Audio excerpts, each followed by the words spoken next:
Boa noite, irmãos e irmãs. A graça e a paz da parte do nosso Senhor Jesus. Um pouco chamuscado, né, pastor Galileu? Mas de volta, né? Não surfei, viu, cara? Né? Mas muito bom descansar. Quero agradecer ao pastor Eduardo por ter me substituído nesse período de férias e de licença. Que Deus o recompense abundantemente, pastor. Bem, já quero trazer um aviso, como pastor presidente da igreja, né, tendo uma reunião com o presidente do corpo diaconal, nós estamos suspendendo a assembleia deste mês de agosto, ok? Então, nós não teremos assembleia neste mês de agosto, estamos transferindo para o mês de setembro, ok? Muito bem, vamos abrir as nossas Bíblias na carta aos Hebreus, capítulo 12, a partir do versículo de número 14.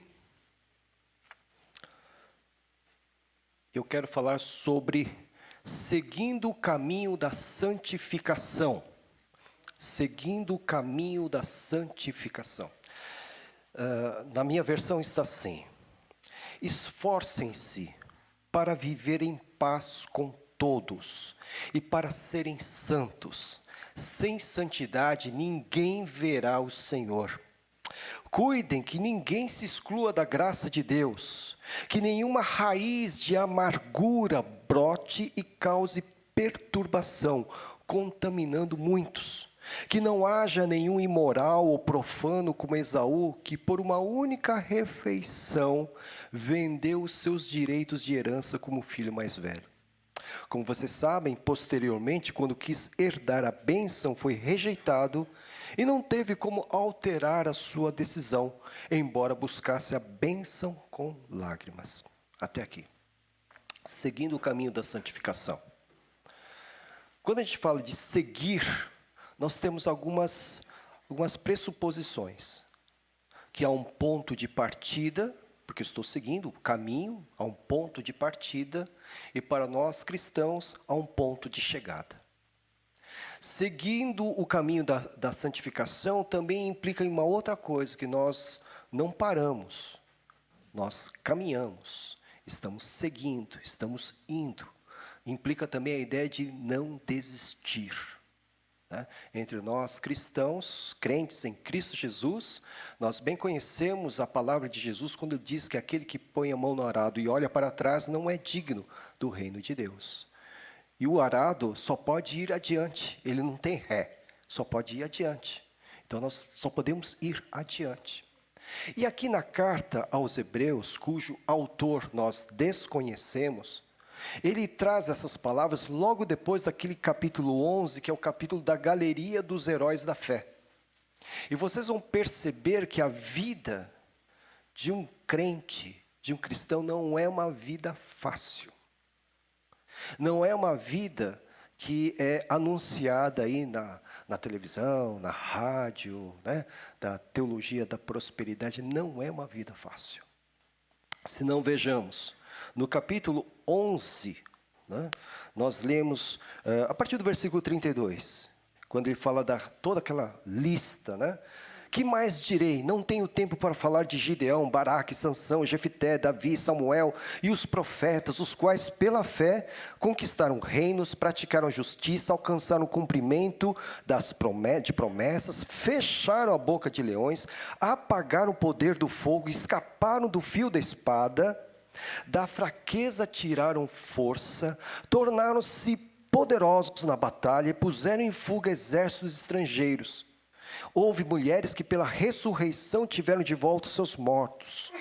Agora prestem atenção. Uns desses heróis da fé foram torturados e recusaram ser libertados para poderem alcançar uma ressurreição superior. Outros enfrentaram zombaria e açoites, outros ainda foram acorrentados e colocados na prisão, apedrejados, cerrados ao meio, postos à prova, mortos ao fio de espada, andaram errantes, vestidos de pele de ovelhas e de cabras, necessitados, afligidos e maltratados. O mundo não era digno deles. vagaram pelos desertos e montes, pelas cavernas e grutas. Todos esses receberam bom testemunho por meio da fé. No entanto, nenhum deles recebeu o que havia sido prometido. Deus havia planejado algo melhor para nós, para que conosco fossem eles aperfeiçoados. Todos esses heróis da fé, eles participaram da glória de Deus, mas pagaram um preço. Vocês leram aqui, ouviram, né? Que até foram cerrados ao meio. Conta a história que o profeta Isaías estava fugindo do mau rei Manassés. Ele estava fugindo. E ele então, no meio da floresta, ele se escondeu num tronco, dentro de um tronco oco de uma árvore. E aí os soldados o descobriram lá. E o rei mandou acorrentar a árvore, o tronco. E mandou depois serrar o tronco no meio. Essa é a história da morte do profeta Isaías. O profeta predileto de Jesus. Então, não é uma vida fácil, não é uma vida tranquila, não é uma vida, né? Aliás, Jesus nunca fez uma propaganda enganosa. Ele diz o seguinte: no mundo, para nós, os discípulos, vocês vão ter aflições, mas tenham bom ânimo, tenham coragem, eu venci o mundo. E aqui o que o autor da carta aos Hebreus nos conclama é viver, é nos esforçarmos para viver numa vida que nos leve pelo caminho da santificação. Porque sem ela, sem a santificação, sem a santidade, versículo 14, o que vai acontecer? Ninguém verá o Senhor. E o que isso significa? Se eu não ver a face do Senhor, estou aonde? Que lugar que estou? Condenação eterna. Sem a santidade, ninguém verá o Senhor. E santidade aqui, irmãos, nós não estamos falando de perfeição, nós não estamos falando aqui de gente xiita, fanática, extremista, não é isso.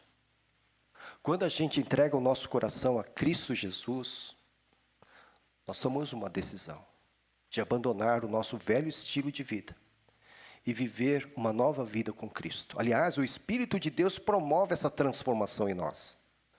Se nós continuarmos a ser a mesma pessoa que éramos antes da nossa conversão, alguma coisa está errada. Porque na conversão nós nos transformamos.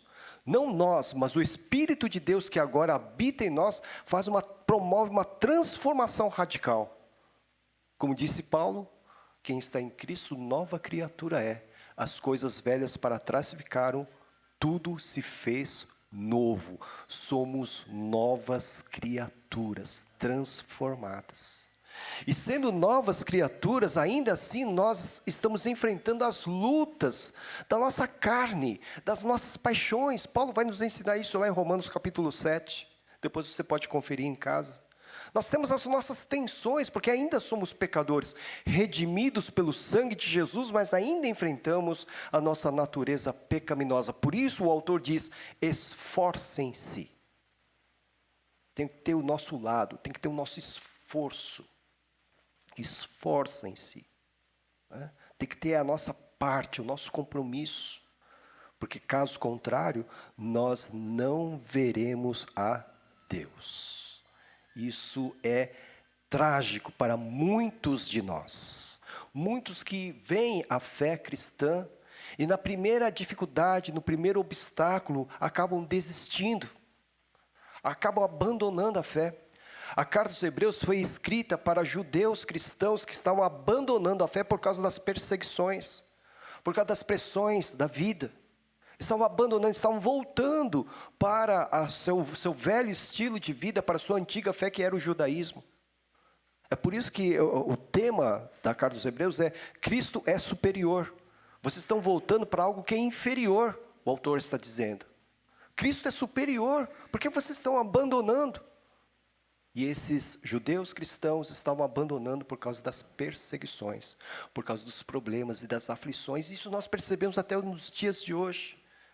Há pessoas que abraçam a fé cristã com aquela alegria, são batizadas naquela alegria, mas quando vêm as primeiras dificuldades, e elas virão, porque os crentes não têm nada a ver com o mundo, nós não temos nada a ver com os prazeres deste mundo, Então, quando nós nos convertemos, já nós nos tornamos inimigos deste mundo. Então, nós vamos ter problemas. Claro que vamos. Mas alguns não conseguem ter aquela resiliência, aquela resistência aos problemas que vêm porque decidimos estar ao lado de Cristo. Então, por isso que a palavra está dizendo, esforcem-se. Esforcem por seguir o caminho da santificação. E que caminho é esse? E que caminhos? O ponto de partida, o dia da nossa conversão. O ponto de chegada é ver a face de Deus na eternidade. Entre esses dois pontos há um caminho. E esse caminho é o caminho da santificação, que também é o caminho da paz. Veja, ele diz, esforcem-se para viver em paz com todos. Uma palavra fundamental hoje, onde nós encontramos os ânimos exaltados, as pessoas estão assim, sensíveis, não é? Encontramos pessoas que não estão dispostas a pacificar, muito pelo contrário, gostam, como diz aí fora, de colocar lenha na fogueira. Né?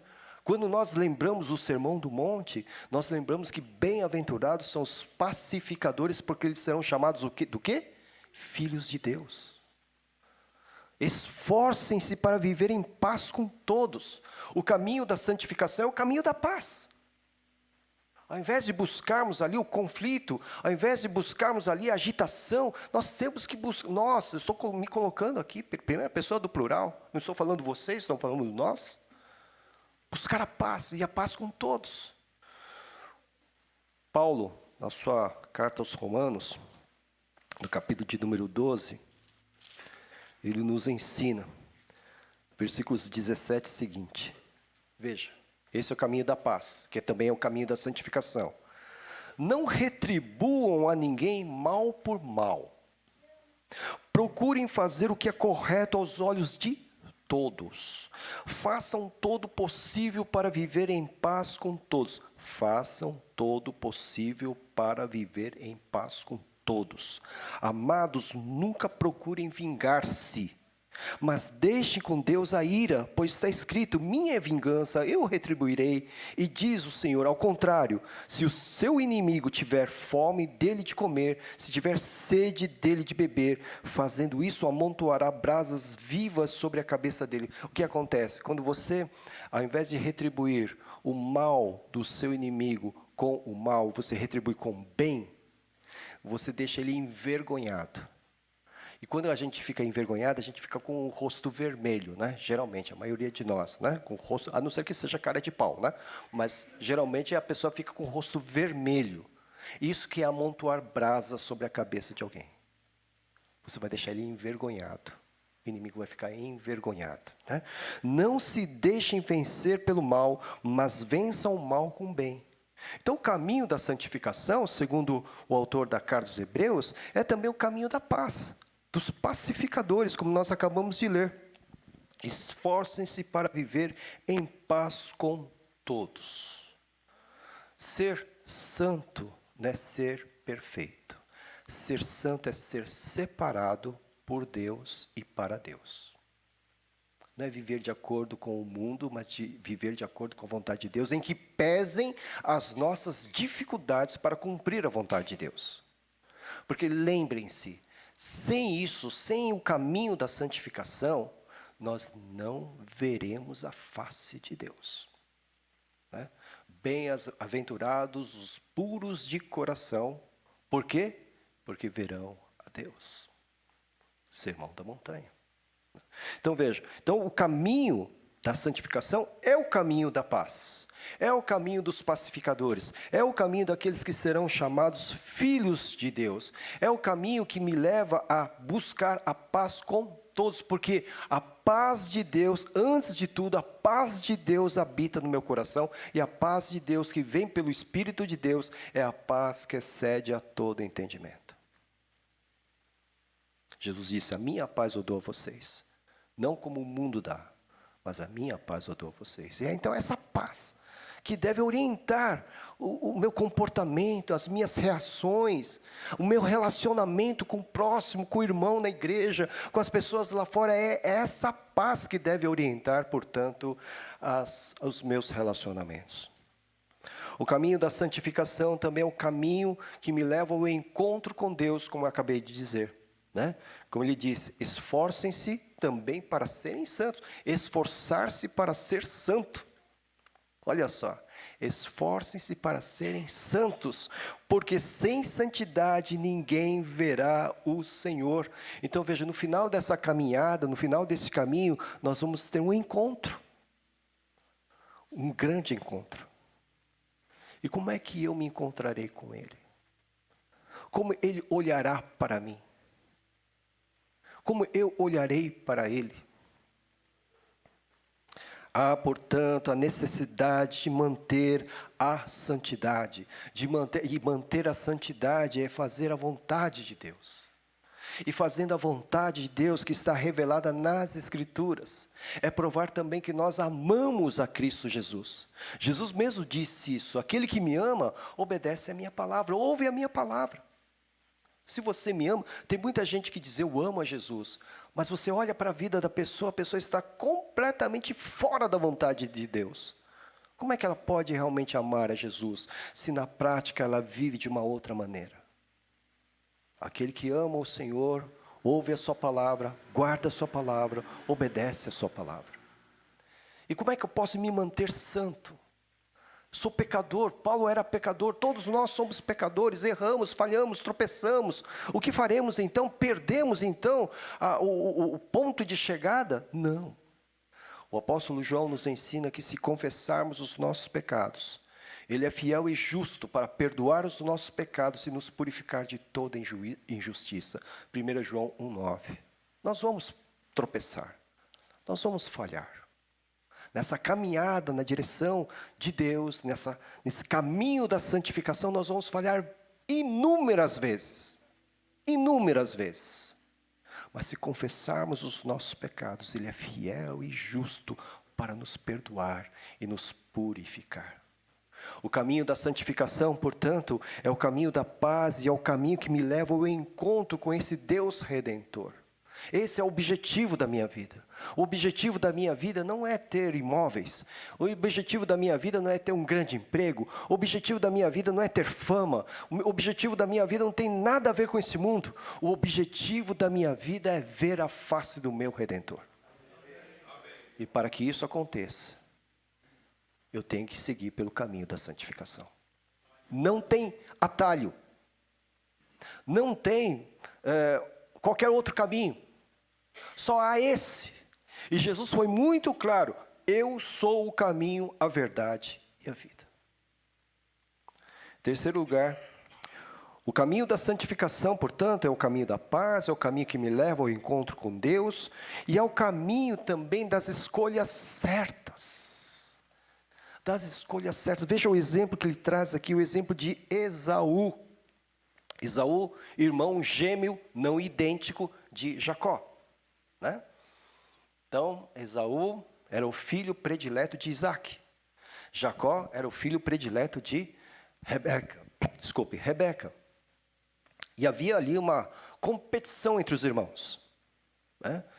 E Esaú, uma certa feita, por ser o predileto do pai, ser o primogênito, né? Embora gêmeos, ele nasceu primeiro, então ele era o primogênito, né? Saiu primeiro, né, do ventre. Então ele era tido como primogênito e ele era um homem da caça. Ele era um homem que fazia as vontades do seu pai, Isaac. Então ele era o predileto. Um dia ele volta da caça, está com fome, está morrendo de fome. E Jacó era aquele que ficava literalmente nas barras, né, sob as barras da mãe, né? Então ele aprendeu a cozinhar, etc e tal, né?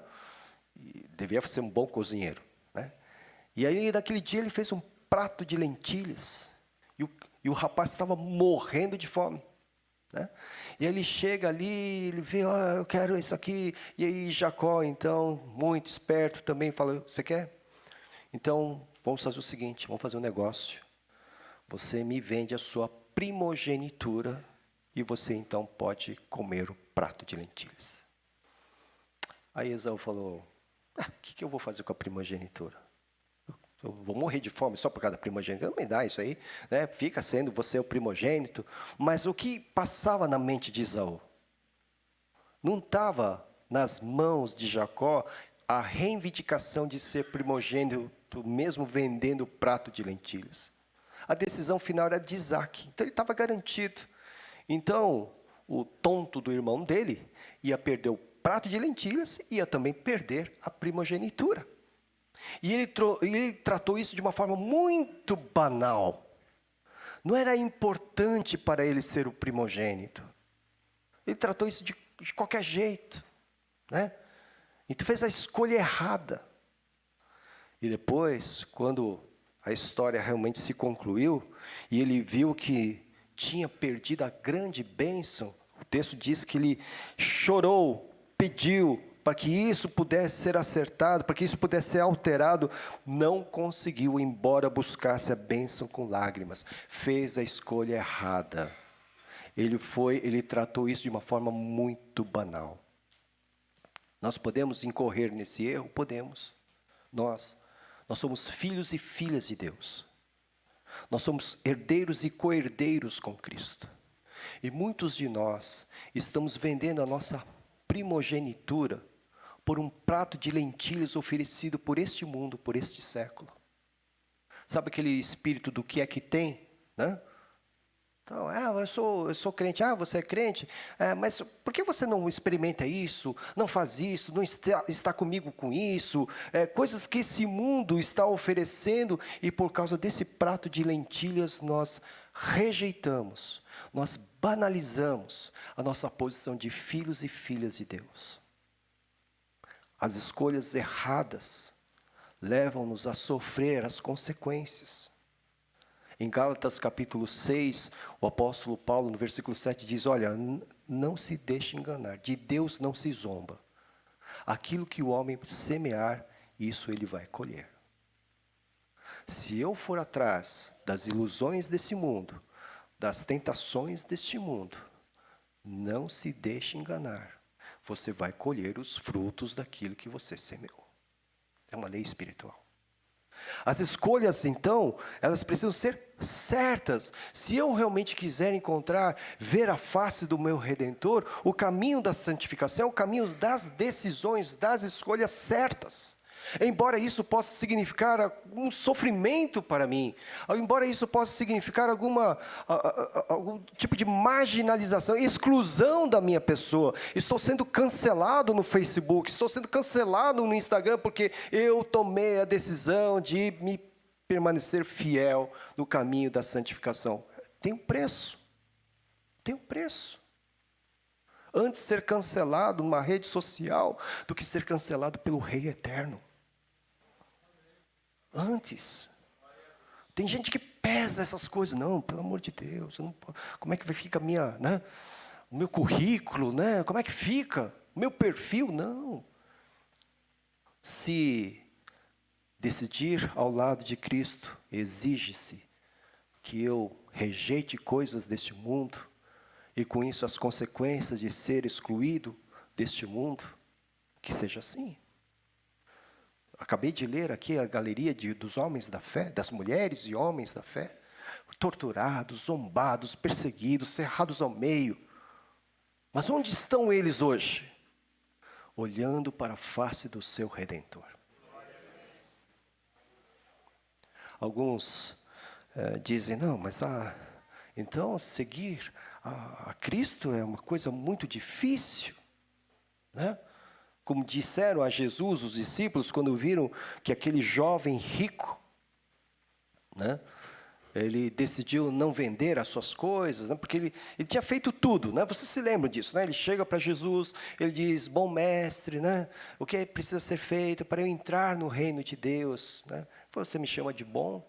Bom, só um é bom, Deus. Né? Ele disse isso para aquele rapaz, mas porque ele se julgava bom, né? Porque ele cumpria toda a lei. Então ele se julgava bom, ele só queria uma confirmação. Você, meu filho, né? Você, meu jovem, né? Você cumpre a lei, né? Você já está com a entrada garantida. Mas Jesus perguntou para ele, você tem que cumprir a lei. Né? Ele falou, não, eu faço isso desde a minha juventude, eu faço isso. Ele falou, é verdade, só falta uma coisa para você. Vende tudo o que você tem. Dê aos pobres. Dá tudo. E então você pode me seguir. Aquele rapaz foi tomado, impactado com aquilo. Baixou a sua cabeça. Custava muito para ele abandonar os seus bens, sua riqueza, sua prosperidade, seu conforto material. Ele não conseguia se ver sem isso. Então ele foi se afastando, se afastando. E lembre-se, Jesus não foi atrás dele. Aí um discípulo diz, então, se é assim, é muito difícil, é impossível alguém entrar no reino dos céus.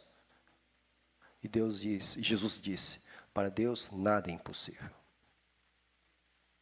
Irmãos, onde nós estamos colocando os nossos valores, o nosso olhar? Há um perigo hoje, há uma idolatria hoje. Nós não seguimos a Baal, Dagon, Astarote, Ishtar, nós não seguimos, né? Não temos esses deuses e deusas da antiguidade, mas temos outros deuses e deusas. Nós temos um emprego que muitos prezam, os bens materiais, pessoas que amam e idolatram.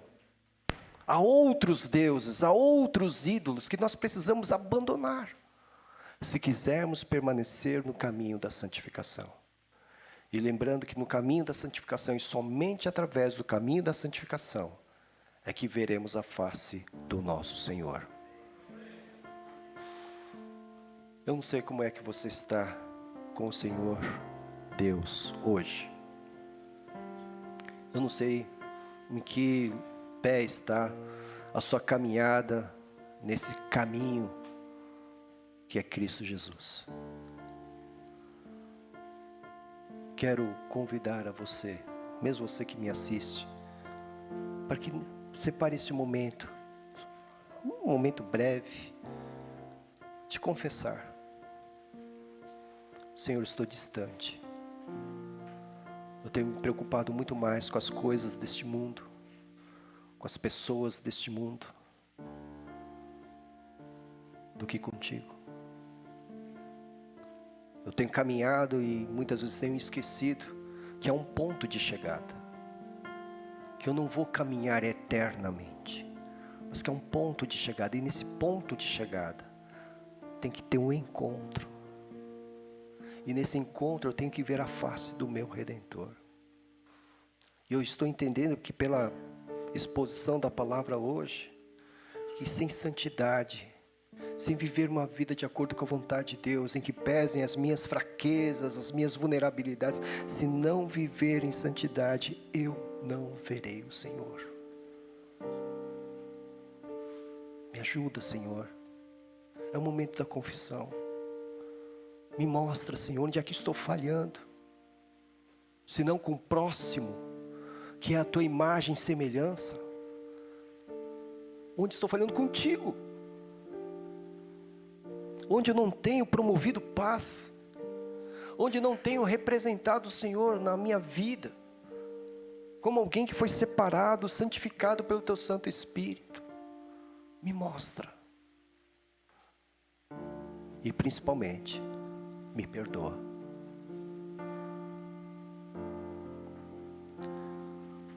Quero deixar esse momento para você e o Espírito de Deus.